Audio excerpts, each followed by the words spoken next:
नमस्कार। आज हम स्टडी करते हैं ट्रिग्नोमेट्री के बारे में। ट्रिग्नोमेट्री है क्या?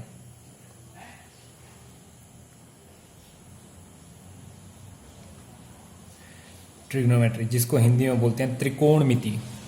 तो ट्रिग्नोमेट्री या त्रिकोणमिति के बारे में अगर मैं आपको बताऊं तो ट्रिग्नोमेट्री में क्या है कि एक ट्राइंगल के 3 साइड्स और उसके 3 कोण और इन दोनों के बीच में रिलेशन जो है उसके बारे में हम स्टडी करते हैं, उसको ट्रिग्नोमेट्री बोलते हैं।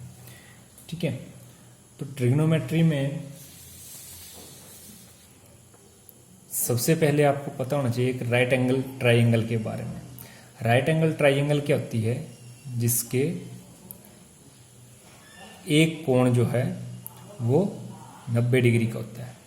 मान लीजिए मैं एक राइट एंगल बना रहा हूँ, राइट एंगल ट्राइंगल बना रहा हूँ ABC, जिसमें एंगल B जो है वो 90 डिग्री है।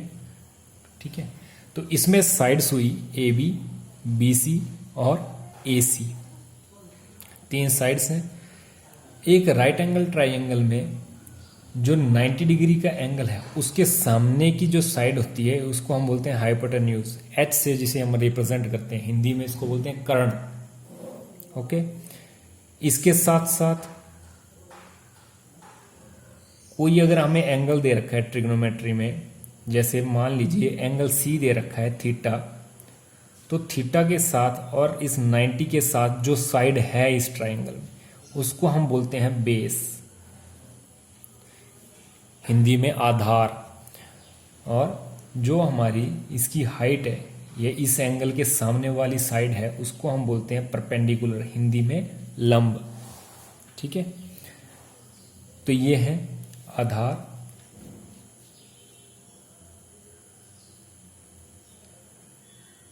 ये है आपका कर्ण और ये आ गया आपका लंब।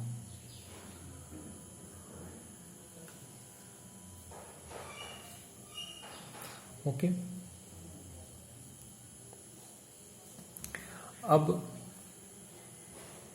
इसमें एक बात और ध्यान रखना, कई बार ट्रायंगल थोड़ा सा चेंज करके इस तरीके से भी हो सकता है। मान लीजिए इस तरीके से है, साइड्स वही है A, B और C, बट हुआ क्या कि हमने क्या किया, 90 डिग्री यहाँ पे बना दिया। थोड़ा सा ये 90 बना नहीं है बट कोई बात नहीं, इसको एज्यूम कर लीजिए ये 90 डिग्री है। और मान लीजिए यहाँ पे C पे इसने थीटा दे रखा था, यहाँ पे इसने B पे थीटा दे दिया। ठीक है, तो इस केस में इस एंगल के सामने यहाँ पे जो 90 डिग्री के साथ है, ठीक है, इस एंगल के एकदम सामने वाली साइड जो है उसको हम बोलेंगे परपेंडिकुलर। इस एंगल 90 डिग्री के सामने वाली साइड को हम बोलेंगे हाइपोटेन्यूज, और इसके साथ जो साइड है उसको हम बोलेंगे बेस। इसका ध्यान रखें क्योंकि ये ट्रिग्नोमेट्री में बहुत काम आती है ये चीज़, नहीं तो बहुत से लोग इसमें कंफ्यूज रहते हैं। ठीक है, अब ट्रिग्नोमेट्री में इससे पहले एक और बात है, एक पाइथागोरस थ्योरम होती है। ठीक है, उसके बारे में भी आपने पढ़ा होगा, शायद 5th क्लास से स्टार्ट हो जाता है पाइथागोरस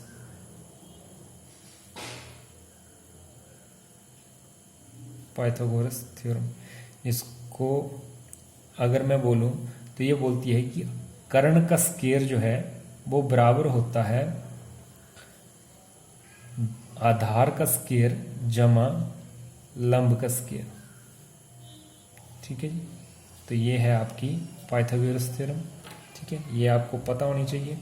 उसके बाद अगर मैं बात करूं ट्रिग्नोमेट्रिक रेशियोज की, तो 6 रेशियो हैं, जिसमें है आपकी नंबर 1 पे आ गई आपकी साइन थीटा, कॉस थीटा दूसरे नंबर पे, तीसरे नंबर पे आ गई टेन थीटा, फिर आ गया आपका कोसेक थीटा, फिर आ गया आपका सीकेंट थीटा, फिर आ गया आपका कॉट थीटा। ठीक है, अब इनके जो फार्मूले हैं, ये साइड्स के साथ इनका जो रिलेशन है उसको समझें थोड़ा सा। उसके लिए आपको क्या करना है, एक लाइन है वो याद रखनी है, पंडित बद्री प्रसाद हर हर बोले, उसको इस तरीके से लिख लें। अब आपने लिख लिया इसको, अब क्या करें, यहाँ पे लिखें साइन, यहाँ पे लिखें कॉस, यहाँ पे लिखें टेन, यहाँ पे लिखें कोसेक, यहाँ पे लिखें सेक और यहाँ पे लिखें कॉट। अब यही फार्मूले हैं इनके। साइन थीटा की जब हम बात करेंगे तो उसका फार्मूला है P अपॉन एच, मतलब परपेंडिकुलर अपॉन हाइपोटेन्यूज, मतलब आपका लंब बटा कर्ण जो है वो साइन थीटा। दूसरा है आपका कॉस थीटा, कॉस थीटा है ऊपर से नीचे को देखना, ठीक है, साइन में भी ऊपर से नीचे, कॉस में भी ऊपर से नीचे, B upon H as it is लिख दें, मतलब आधार बटा कर्ण। अगला है टेन थीटा, मतलब परपेंडिकुलर अपॉन बेस, ठीक है। उसके अगला है आपका कोसेक थीटा। अब देखो ये नीचे की तरफ है, नीचे से ऊपर को लिखें इसको, इस तरफ से इस तरफ को। कोसेक थीटा आ गया आपका cosec theta H upon P, जो कि उल्टा है साइन थीटा का, 1 अपॉन साइन थीटा लिख सकता हूं मैं यहाँ पे, ठीक है। सेम ये भी साइन थीटा भी कोसेक थीटा का उल्टा है, तो मैं इसको लिख सकता हूँ 1 upon cosec theta. Secant theta जो है इसको अगर हम देखें तो फिर नीचे की तरफ से H upon B, H upon B, ठीक है, जो कि अपोजिट है एकदम कॉस थीटा के, तो इसको मैं लिख सकता हूँ cos theta 1 divided by cos theta. वैसे ही ये इसको मैं लिख सकता हूँ 1 divided by secant theta. Similarly जो हमारा टेन थीटा है और जो हमारा कॉट थीटा है, तो कॉट थीटा है नीचे से देखें ऊपर की तरफ को B upon P, B upon P, जो कि उल्टा है टेन का, तो इसको लिख सकते हैं 1 अपॉन टेन थीटा, और इसको लिख सकते हैं 1 अपॉन कॉट थीटा, ठीक है। इसके साथ अगर मैं इसकी मैं बात करूं तो हमारे पास इस वाले ट्रायंगल के, इस वाली को थोड़ी देर के लिए भूल जाएं, इस वाले ट्रायंगल में मैं देखूं तो P जो है हमारा वो है AB, ठीक है, और H जो है हमारे पास AC, तो इसको मैं इस तरीके से भी लिख सकता हूं। अगर मेरे पास ये वाली ट्रायंगल है तो मैं इसको इस तरीके से लिख सकता हूं। मान लीजिए हमारे पास फिगर 1 है और ये है हमारे पास फिगर 2, ओके, ठीक है, फिगर 1 और फिगर 2, ठीक है। तो फिगर 1 में अगर मैं देखूं, फिगर 1 में P है हमारे पास AB डिवाइड बाय H है हमारे पास AC, वैसे ही B है हमारे पास इसमें BC डिवाइड बाय H है हमारे पास AC, और टेन थीटा में P है हमारे पास AB डिवाइड बाय B है हमारे पास BC, आगे H है हमारे पास AC डिवाइड बाय P है हमारे पास AB, ठीक है। आगे सेकेंड थीटा देखें तो H है हमारे पास AC और B है हमारे पास BC, उसके बाद BC PAB। तो ये जो है इस ट्रायंगल के रिस्पेक्ट में ये फार्मूला भी हम लिख सकते हैं। बट ये जो फार्मूले थे ये इन ट्रिग्नोमेट्रिक रेशियो के लिए किसी एक फिगर के लिए थे, फिगर 1। अब मैं सेम बात करता हूँ फिगर 2 की। तो फिगर 2 के लिए यही जो है ये थोड़े से चेंजेस हो जाएंगे। देखिए कैसे, जैसे फिगर 2 की अगर मैं बात करता हूँ तो P जो है ये यहाँ पे AC है डिवाइड बाय H हमारे पास BC है। सेम कॉस थीटा के लिए देखें तो B हमारे पास AB है और H हमारे पास BC है। आगे P हमारे पास AC है और B हमारे पास AB है। आगे H हमारे पास BC है और P हमारे पास AC है। आगे h हमारे पास BC है और B हमारे पास AB है। आगे B हमारे पास AB, P हमारे पास AC। तो इस तरीके से फिगर में जो हमारे पास दे रखा है उसके हिसाब से थोड़ा सा चेंज हो जाता है, बाकी ये हमारा कॉमन रहता है। ठीक है, यहाँ तक समझ लिया। अब आगे मैं बात करता हूँ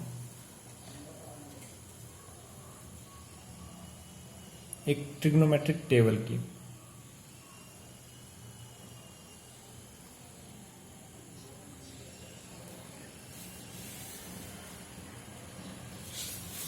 ट्रिग्नोमेट्रिक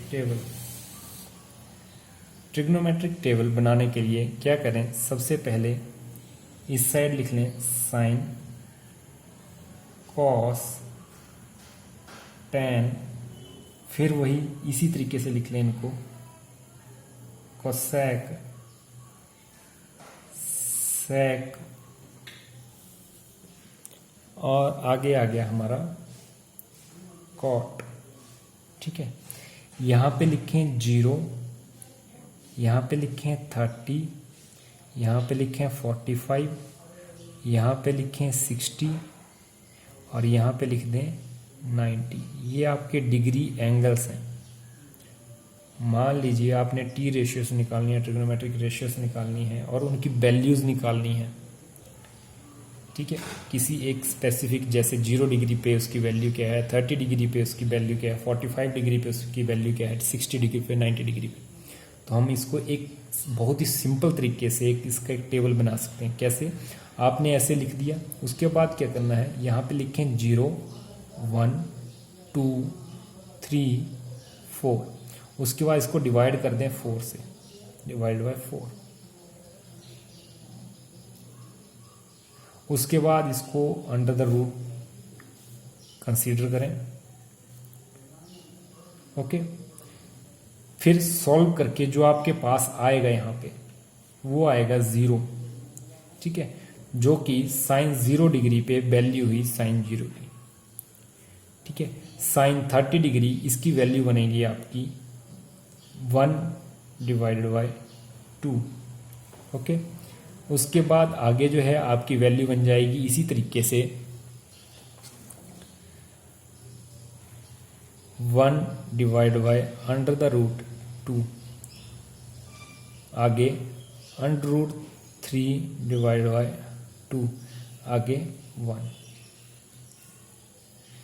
अब क्या है, जब आपने कॉस की वैल्यू लिखनी है तो एक फार्मूला होता है sine 90 minus theta equals to cos theta.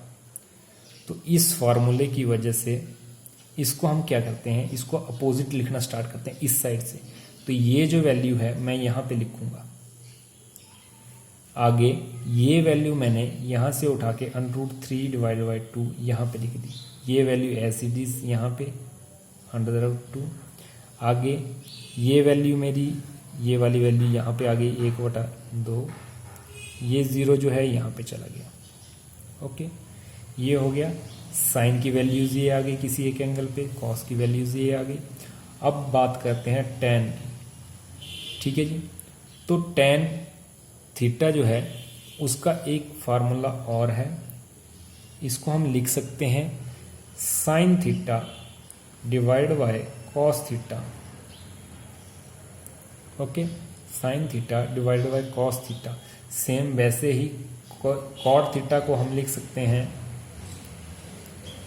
Cos theta divide by sine theta. Okay, तो इस वाले फार्मूले को अगर हम यूज़ करते हैं तो हमारे पास टेन थीटा की वैल्यू बन जाएगी टेन 0 डिग्री पे 0/1, तो वो होता है हमारे पास 0। आगे हम बात करें तो sine 30 degree divide by cos 30 degree equals to tan 30 degree, वो आ जाएगा हमारे पास। जब हम इसको डिवाइड करेंगे इससे तो ये बन जाएगा 1 डिवाइडेड बाय √3। ठीक है, ये आ जाएगा हमारे पास 1, आगे आ जाएगा हमारे पास √3 और आगे हमारे पास 1/0 जो होता है वो नॉट डिफाइंड या इन्फिनिटी। ठीक है, यहाँ तक हो गया। जब कोसेक हमने लिखना है तो इसका अपोजिट करें, अपोजिट इन द सेंस इसका रेसिप्रोकल ले लें। 1/0 इक्वल्स टू इन्फिनिटी या नॉट डिफाइंड। उसके बाद 1/2 इसको जब हम करेंगे तो ये आ जाएगा हमारे पास 2, आगे आ जाएगा √2, इसका अपोजिट लिख लें, उल्टा लिख लें। अगला आ जाएगा 2/√3, उसके आगे 1। सीकेंट थीटा में इसका अपोजिट, क्योंकि हमने यहाँ पे लिखा secant theta 1/cos theta, divide करें यहाँ पे फिर से, सीकेंट थीटा बन जाएगा आपका 1/1। ठीक है, ये हो जाएगा 2/√3। इसको इस तरीके से इस साइड से भी लिख सकते हैं आप। आगे आ जाएगा √2, आगे आ जाएगा 2। ठीक है, उसके आगे आ जाएगा आपका नॉट डिफाइंड, आगे आ गया आपका कॉट थीटा। तो कॉट थीटा जो है आपका या तो कॉस्पॉन साइन कर लो, मतलब 1/0 करके, या फिर आप क्या करो 1/tan कर लो। ओके, तो इस तरीके से जब हम करेंगे तो 1/tan करते हैं तो इसका अपोजिट हो जाएगा 1/0 इक्वल्स टू नॉट डिफाइंड या इन्फिनिटी। उसके बाद ये आपका इसका अपोजिट लिख दो √3, ये 1, उसके बाद 1/√3 और उसके बाद यहाँ पे अगर आपको कन्फ्यूज़न है तो 0/1 करें तो वो आपका आता है 0। ओके, ये हो गया आपका ट्रिग्नोमेट्रिक टेबल। Thank you.